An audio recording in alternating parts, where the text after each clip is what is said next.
Hey guys, what's going on? It was a beautiful day out today, so I thought I'd come down the street to one of my favorite spots.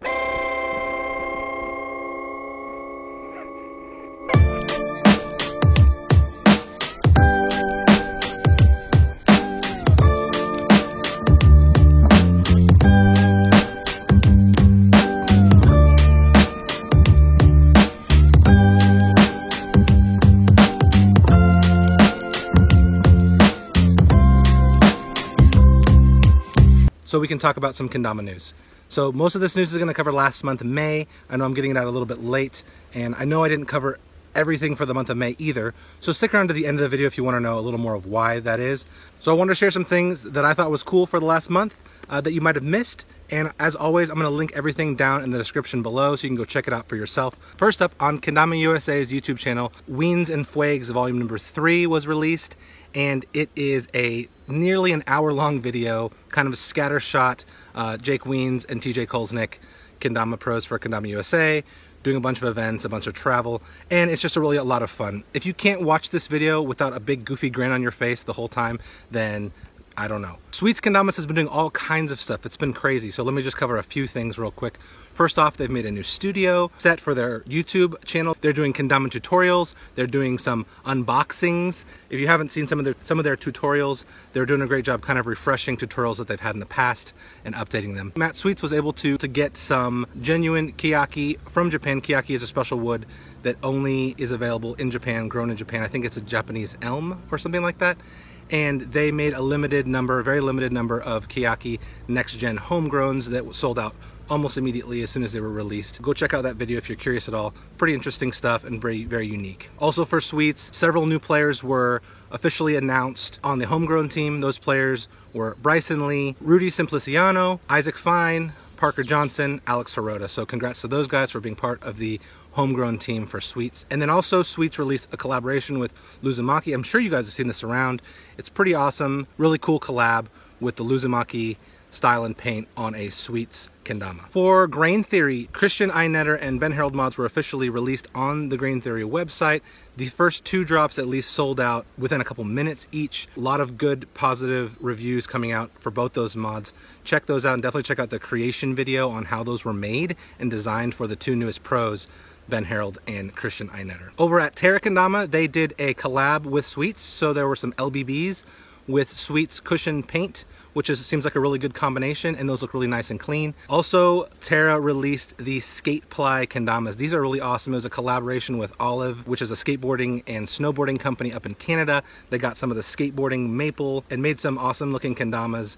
I know that collaboration was a long time in the working. They look amazing, and if you haven't seen those, they're pretty cool, very unique. I don't know if anyone's done a collab like that with a skateboard company. Chris Cabal released a new colorway for Res, the Red Rum Reses that have black and red and white. Those look incredible, very stunning looking kendamas. Some great videos you should check out. First one being Kendama Lucas, 3 years of kendama on the Chrome channel. This video I found just to be really fun, and I just like the style of the video and the tricks there. So if you haven't watched that video, go over to Chrome's channel and check out his video. Kevin DeSoto made a cool video with a variation on Tunbridge Wells. Very impressive, really cool. Check that out. And he's also doing on his Instagram account, I think he's done 2 so far. He has a bunch of pro mods, so he's going through the pro mods, doing a trick with pro mods of other guys in the community, using their mod and kind of doing a trick inspired by them or one of their old videos.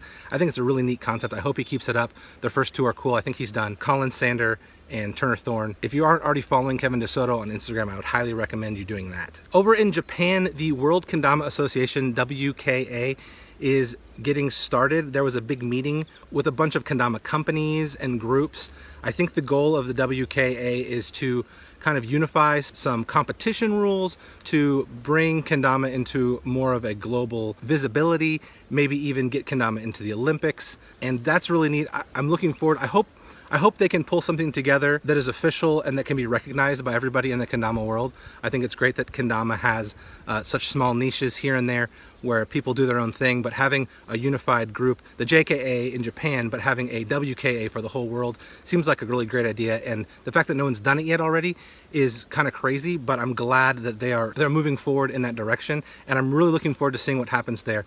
So I don't have a lot of information on it, but hopefully as more information comes out, I can share it with you guys on the channel, because honestly, I think it's a really great step forward for kendama. Also, during the same time as that, there was a Big Cup world record broken where there was the most amount of Big Cups done in a row without missing, and that's kind of neat as well. Click Clack Radio keeps doing their podcasts. They had one with Dave Mateo and Turner Thorne, and they had another one just recently with Mia Song. Always great to hear interviews and to see some insights into some of the best players in the world.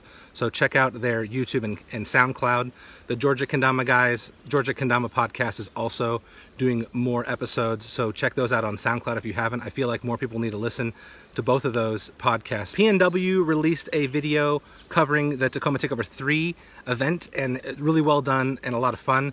Check that out. Colin Hislop put that together, and I really enjoyed it. So there's this guy on Instagram, Liad, I'm not sure how you say his name. He recently went pro for Kendama Israel.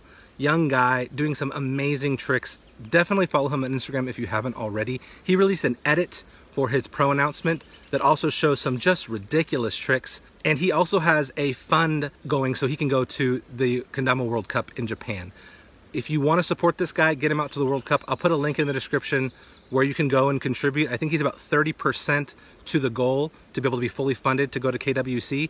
There's still, over 20 days left, so you can go and contribute and get him out to the Kendama World Cup. Based on the videos that he does on Instagram, he could be a real contender. And if you want to know one of the Instagram accounts that gets the most pros attention, the most sponsored players commenting and looking at it, Liad's is the account you want to go to. All the pros are following him, so if you're not following him too, you're missing out. Steven Diaz of Lunatac did a cool little thing at an event called the Slay Booth, kind of like a photo booth, but out there for Kendama where anyone could jump in front of the screen and do some tricks, and it kind of unifies it together. He edited a bunch of tricks together. It's a pretty fun idea. I hope that we see more stuff like that. On Facebook Kendama community, Jacob Womack did this really crazy trick. He did a reverse ring turntable, which is very hard to explain, so hopefully there's a video right here where you can see it being done. It's so cool to see innovation still today. People doing tricks that some of us, like myself, wouldn't even thought to try.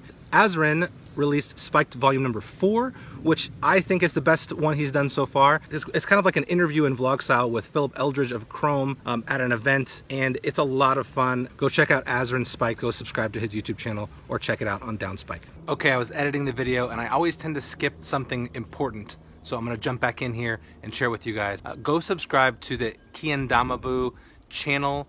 MJ and the guys over at Sulab are doing some awesome videos of Will It JKA, where they take a kendama it's a kendama, but it's not really maybe like a toy or a novelty kendama, or not like a legit kendama necessarily, and they see if it can go through JKA to get first Q. And then they also do some cool games of Ken with fun and wacky kendamas. It's really cool and fun kendama entertainment that I don't think is being done by anyone else. They definitely deserve a lot more views and support, so go over to that channel, subscribe, and it's a lot of fun. Caden Weller, last month or the month before, did the world's first 9-tap, and now he's done the world's first 10-tap. I believe he did it at Camp Kendama. Keep pushing the limits. It's pretty crazy. And then just recently, the Citrus Awards, which is a Kendama Community Award, so voted on by the Kendama community. The results were released for that on Kendama OC's Instagram account. Go check out the winners for each category, like Best Amateur, Best Pro, Best Video. Really cool to recognize a lot of those guys. They all deserve the accolades and the recognition that they've gotten. And then there are a bunch of Kendama events, and I wasn't able to cover them all. A lot of stuff happened this last month that I wasn't able to get into. The one I want to mention just briefly is Camp Kendama. I wasn't able to keep up with it really while it was happening, but if you want to check out some highlights from it, go to Instagram, #KingOfTheCamp2017, and you can see some of the cool tricks and challenges that the cabins did throughout the event. And the few people that I've talked to about the event all have only good things to say. Apparently the event was very successful and everyone had a great time. Also right now, Sweets Kendama and Kendama USA are both doing like a Europe tour, and I think there's a bunch of other pros and stuff doing some of that stuff too, that there's events and whatnot going on in Europe. Kendama USA and Sweets flew out a bunch of their players to go visit places like Sweden and Romania and a bunch of other spots over in Europe where the kendama scene is growing and pretty strong in certain areas. I'm sure there'll be vlogs and videos released in the future on all of those events. So that's mostly it. I do want to mention that I didn't cover everything. In the past, in my news videos, I've tried to cover as much as I could, or everything possible, but I realized that's a little bit, there's so much that goes on that it's just too hard to cover everything. So moving forward, as I do kendama news, I'll try to cover a lot of stuff, but I'm going to probably focus on and highlight things that I personally saw and that I find interesting and cool, and not try to hit every single thing, because I just can't hit everything. But I definitely am curious to hear your guys' thoughts. You know, if there's anything that I missed that you thought was worth mentioning, you know, go ahead and mention it in the comments. And if there's something coming up before I release a news video at the end of the month, you can mention that to me as well if you think it should get some coverage. I can't guarantee I'll put it in the video. Fortunately, there are other folks out there doing kendama news stuff like Dave Scher and Azrin. So yeah, guys, thanks for watching. I appreciate it. Leave any comments, suggestions, ideas, thoughts down below. I love reading the comments and I love responding and talking to you guys. I'll see you guys later in another video. Remember to cut the noise, keep it clean. Bye.